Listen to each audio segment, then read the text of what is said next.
All right, Ron Goodall, FightHype.com. I'm here with my boy Lonnie B. It's been a Yes, minute, sir. man. How's everything been with you, man? Everything going good. Just training, staying in shape. For when the call come, I'm ready to go do what I was born to do. Awesome. You've been doing a lot of training, a lot of people that you've been working with in DLX. Yeah, yep. I've been training myself and training other guys, and making a living. And still holding on to the dream. Yeah, absolutely. There's a lot of topics that we got to get over, and Hmm. none other than better than my boy Lonnie, who Yeah. some of the fans love you, some of the fans be like, man, what? Who cares what this man says? But here we are again, right? Right. They gonna Right. watch. So I got to start this out right. Beginning next year, Hmm. we're definitely gonna have some good fights lined up. Hmm. None other than David Benavidez versus David Morrell, right? We had Yep. this old interview that kind of we posted up. You kind of gave your thoughts, but a lot's changed from there. And I know you sparred David Benavidez. Have you Hmm. had any work with David Morrell or anything, or just only David Benavidez? No, never had to work with him, but I've seen enough of him to know.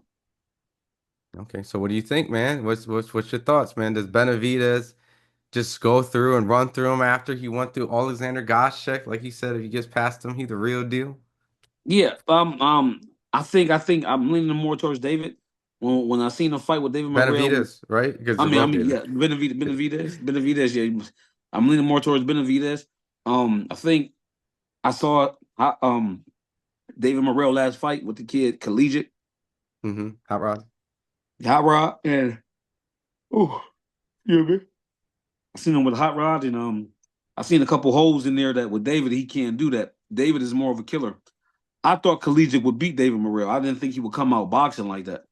I thought if he came out and fought David Morrell like he fought Arthur, it was gonna be he was gonna clip David Morrell. But listen, he didn't do it. But I seen some couple shots in there. David Morrell kind of like kind of bluffed it when he acted like he got hit low, but it wasn't. It was a body shot, and he kind of like bluffed it, like act like it was low to buy that little time. With David, that's not gonna work because David is an awesome body puncher, and David put punches together, and David gonna be throwing way more.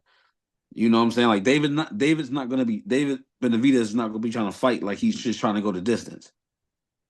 He's gonna come out gunning like him, trying to throw hard shots, trying to hurt you. You know what I'm saying? But David Morrell is slick. But I just think David is I think David is really good. I think he's really good. How do you think David they Benavidez. how do you think they both look at 175? Because I know that they, I think David looked perfect. David's huge, man. I think David's perfect. I think David Morrell is really a natural 68 pounder, more of a natural 68 pounder. And I think when it come down to get down to the get down, I think David gonna get down. The Benavidez, I think he going. I think that the size gonna come into play, and David is tough, man. I think he gonna start putting them things together, and I you think I'm know, leaning more towards David Benavidez. you know, David Morrell has the ability to kind of move and do that kind of Yeah, offensive Cuban yeah, style that many people have kind of said that could potentially give Benavidez yeah. problems. Do you feel But like but it's if you look at the level of opposition, of course the level of opposition he's been fighting, he should be able to do that. He should be able to do that.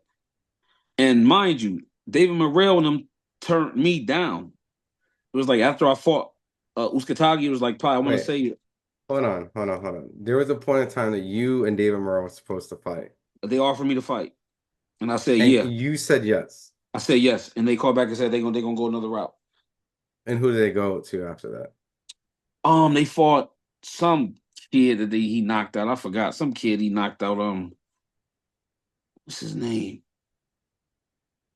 Some kid he knocked out, but they're like they gonna go another route, and that's facts. Leonard Everby called me and said, "Yo, never mind, they gonna go another route. Wow. But you answered a call. You were like, hands up, let's go, let's Let's cook. go, let's Okay. go." It's for a world title. I said, "Let's do it." So this is after the Lennox Allen fight, after because that's a good win, I think, right? The Lennox Allen. You said Yep, for a world tour. for a world title. Yep. So that was after the Lennox Allen fight, And which I was like, "Oh, absolutely, let's do it. Absolutely, let's do it."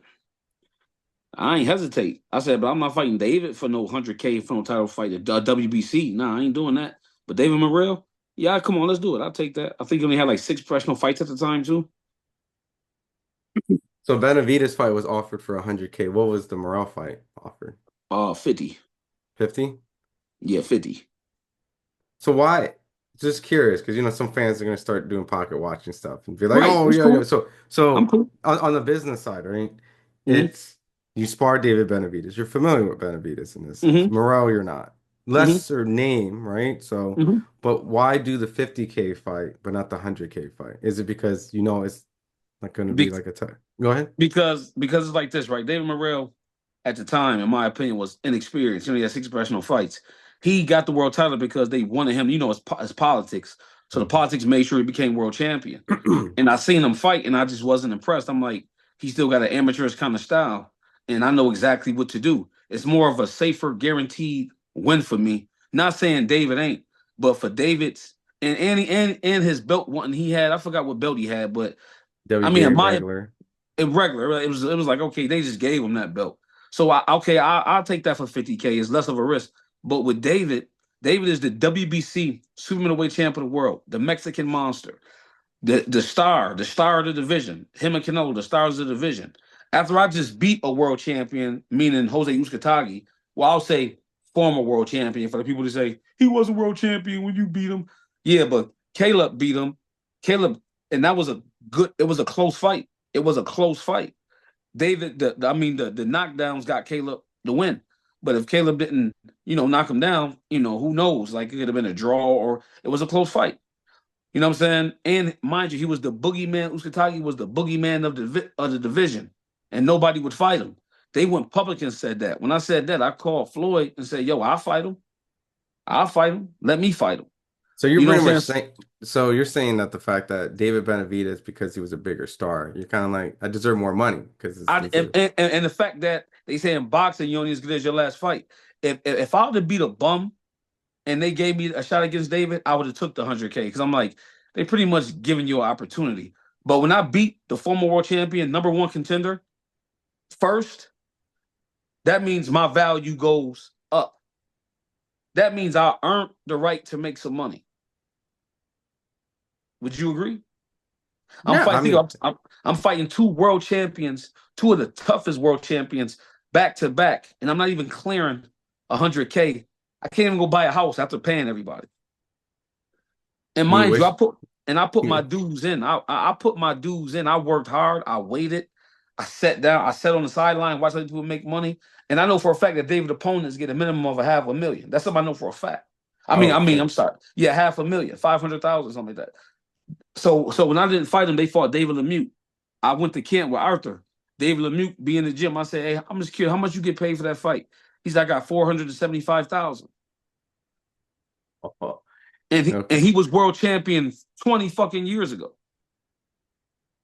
And they hit me with he was a former world champion. Yeah, 20 years ago. But what about Uskatagi then? If we want to go there, what about Uskatagi? He was, I ain't gonna say former world champion because he was a world champion a year before I fought him. And he barely lost his title. And he was trying to get y'all wanted to see a rematch with him and Caleb. So I was the sacrificial lamb. So he was a former world champion. I only got $30,000, but I still fought him. And then I won. So that right there, my value, the whole situation. And then if you want to go business wise, it makes no sense. So you mean somebody waited 17 years to get a title shot to make $100,000. It makes 0 sense. It makes 0 sense. It's like And, they and, giving and me it would have been a tough fight, uh, and let's keep it real. And let's keep it a bean. They wouldn't have, listen, if I did the same thing that David I did to Uskatagi, they're not giving me the win. There Yeah, you go. so with David, it was gonna be a tougher fight. And I earned that shot. They didn't give it to me. I earned it, and I beat one of the scariest guys in our division. So that means my value goes up.